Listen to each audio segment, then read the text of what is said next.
Hey cuties, PeachY here, welcome back to a new video, and in this video we have some monster news to talk about. Unfortunately, we have what seems to be the last in the HOWLIDAY winter line, with Cleo finally released on Mattel Creations and major retailers. And then we also have some more tea to talk about from the Wednesday collaboration dolls finally having a release date.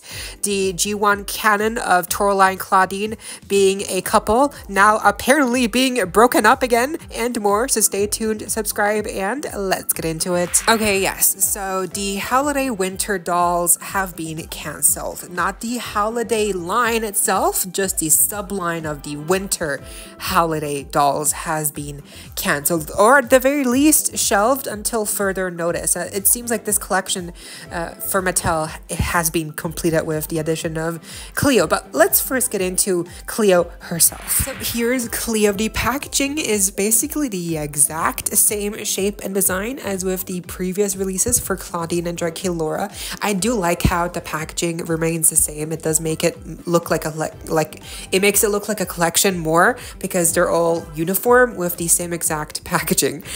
With her, obviously there's more mummy details, and obviously there's a ton of more gold on the actual packaging itself.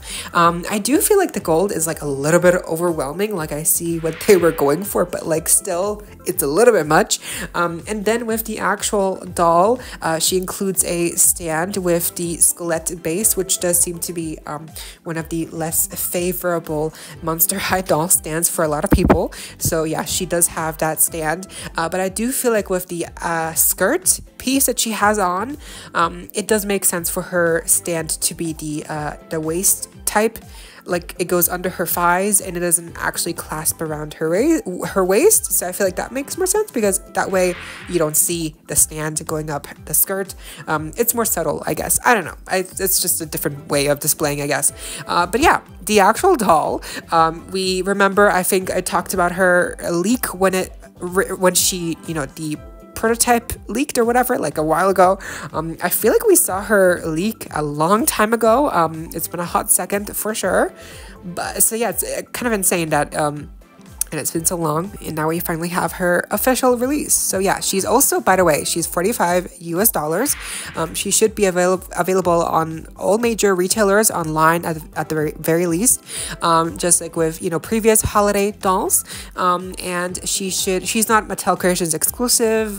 There should not be a demand, so she should be, you know, well stocked, I think. So yeah, and since she is a HOWLIDAY themed doll, you know, I don't think she's gonna, you know, go out of stock anytime soon, because, you know, HOWLIDAY doll, you know, I do think they should have enough stock when the holidays actually come around, right? In a couple of months. So that makes sense. And then the actual doll, yeah. So let's talk about the actual doll, because it's like, oh, okay. I already talked about her, so I feel like I don't have a lot to say. But I guess, you know, for the final version of this doll, like the finalized version, she looks good. I think the gold, once again, is just a little bit much. But maybe that's just me. Is it just me? Like, I feel like the gold is maybe a little bit much. I do feel like the teal accents are great with the headdress, the painted necklace. Her eyes even are kind of teal, right? It really pops. I really wish that there would have been more teal accents on her outfit. That would have really, you know, broken up the gold more, and it would have made it less, you know, overwhelming. So maybe some more teal would have been good, but no, it's just all gold. Yeah, I think it's not the problem, because I do think gold and Cleo always have worked well together. And then also, obviously, gold is a very, you know, very holiday themed color. It's very strong in the holidays, very popular. So it makes sense. I like her outfit. I like the top. I like the shawl with the fringe. I like her blonde gold highlights on the back of her hair. I like the headdress. Her face greeting is pretty cute. It does kind of look like she has, you know, bags under her eyes. So I don't know, maybe that's supposed to be makeup, but I feel like it kind of makes her look tired. But no, she looks cute. I like her. I like her shoes, obviously. So I pretty much like everything about her to some extent, aside for the skirt. I feel like the skirt really, to me, is the most dividing part, because I actually just saw some people commenting that her skirt looks like a vase. And actually, yeah, that's true. It looks like a vase. The shape is very unique. It's like very voluptuous at the very top, and then it's very slim at the bottom. Yeah, it's like a balloon shape, almost like very ornamental. Like it kind of reminds me of like a decoration for like the Christmas tree, you know, like a decoration you would, like a little Christmas tree ball decoration, right? So very interesting. It's an interesting take. It's at least something new, right? It's not a mermaid skirt, so that, thank God. It's not like a train. It's something new. We gotta commend them for that. But I feel like it's also very divisive because it's a very peculiar shape. So if you don't like it, you don't like it. And the skirt is like a really big part of the doll. So chances are, if you don't like the skirt, you probably won't get the doll. So let me know down below. Do you like the skirt? Do you like the doll? Do you not like the skirt? Will you still get the doll, or will you not get the doll because you don't like the skirt? I'm interested because I don't love the skirt. I know what I just said what I said, so I know the purpose, but I still don't love the skirt. I appreciate the actual textured fabric. And it looks nice. It looks like a really nice quality, but I still don't love it. Like, I just feel like it's too big. It kind of takes away from the shawl and the fringe and the headdress and the highlights on the back of her hair. She has so much going on. I feel like the skirt being one more thing that demands your attention is just a little bit too much, you know? So I feel like the skirt should have been simple, and it should have really let the other things take the spotlight. But I don't know, that's just me. Now let's talk about the holiday winter line being canceled, discontinued, or paused, or whatever. It's just not going to happen for the foreseeable future anymore. This information actually comes to us from the designer of Cleo herself, Annalise. She shared this post on her Instagram story. You know, she said, I'm so excited to be the one to, you know, design the last doll closing out the winter holiday dolls. So basically, you know, insinuating that this is the last doll that's going to be part of the winter holiday doll line.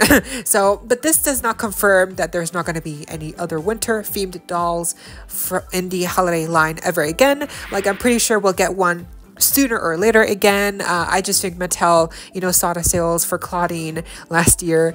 They weren't great, and they had already greenlit Cleo, so they knew they had to release her. But then after Cleo, I guess they just fought and said, yeah, let's just get rid of the winter HOWLIDAY line for right now anyways, because it's just not working out. People are not buying the dolls. Draculaura sold the best because obviously it's Draculaura. It's her. But it just, yeah, it seems that from the looks of it, you know, it wasn't really doing enough for them to keep it around. But yeah, we're still gonna get the holiday doll releases. You know, it's just not gonna happen for, you know, the winter ones specifically, which is really a shame because, you know, Abby would have been a perfect fit for the winter holiday line. You know, she's a winter themed, she's ice, it would have been perfect, right? So it really sucks that she never got to be a part of the collection.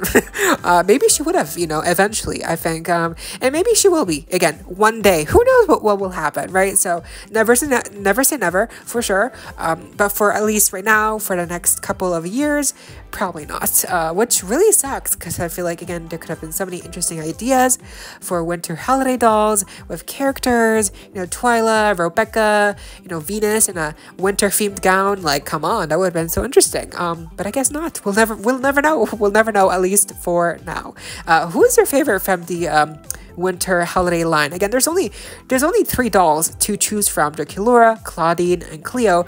I think for me personally, yeah, I think Cleo would be the best one. Even if I don't like her skirts, I can still safely say that all of her other pieces definitely outweigh and look better as a whole than Draculaura or Clawdeen. You know, Clawdeen, very simple, but the face screening was really like a downgrade, a very disappointing. And then Draculaura, you know, she's cute, but her outfit was very simple, like a little mini dress, a little coat over top, and then just a belt. Like, that's it, really. At least with Cleo's outfit, I feel like there's a lot of creativity here, and even with the skirt shape, even if it's like very divisive, it's still something new. It's still something interesting to look at, unlike with Draculaura, who's just very generic, you know, kind of bland. It's like a very safe route to go in. And then Clawdeen, again, like I mentioned, just kind of bland.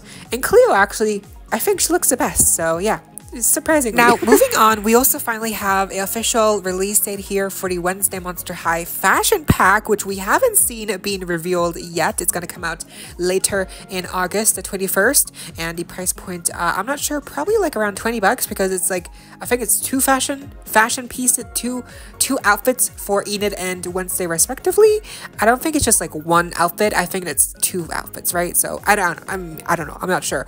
We'll have to wait and see, but this is definitely very exciting. And obviously the other actual Wednesday Monster High dolls will also be coming sometime in August. So very exciting, and I hope that they release on Amazon as well, because I cannot find these dolls in stores where I live. So hopefully, again, Amazon will have them well stocked as well. Who soon, eventually, whenever. This year, hopefully. Next up, yes, it seems that Clawdeen and Toralei in the G1 canon storyline from the recent also comic book Scaremester line. It seems that Clawdeen and Toralei have broken up recently in the new issue of the Scaremester comic book line.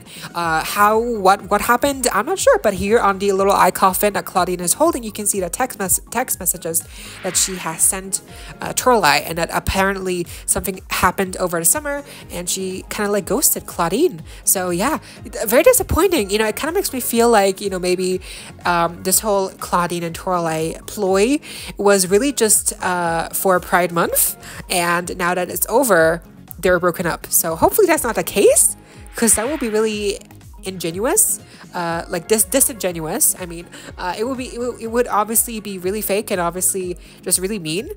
So hopefully that's not true. They're finally out, like an actual LGBTQA plus couple out for Monster High, like officially.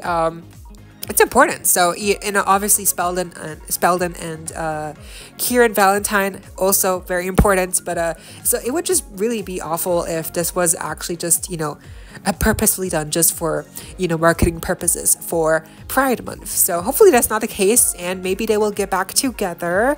I do think they will, because this just seems a little bit too yeah, I would be really sad if this was the case and they're broken up, like after basically nothing that they were able to do with that storyline. Like it would feel really rushed. So let's just see, and I hope that they do get back together, because again, there's potential for so much more. Okay, and lastly, I wanted to quickly talk about the grand final reveal at the San Diego Comic-Con Monster High booth that happened last weekend. The final reveal, for those of you who do not know, was the Monster High Gen 3 potion minis.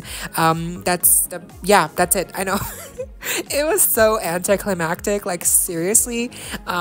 Just like the potion minis, really, that's the grand finale reveal.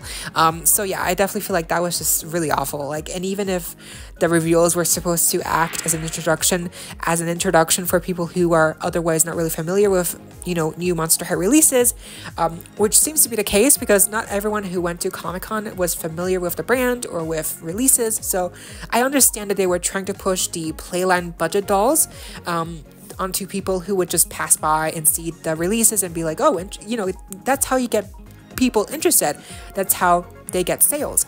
I get that, but this whole grand reveal strategy, it was a flop from the start, because they had us with such high expectations when the first reveal was the Raven Wednesday doll, and then the other reveals were all Gen 3 dolls, Playland dolls. So just from the start, they really had led us astray, with the first reveal being so amazing, and then the rest of them being just like really, you know, generic Playline Gen 3 releases. You know, yeah, like Core, Spectra, and Caddy, like they're not new, but at least for the Garden Mysteries dolls, yeah, they haven't been released yet. So that was like the best reveal probably, aside for Raven Wednesday.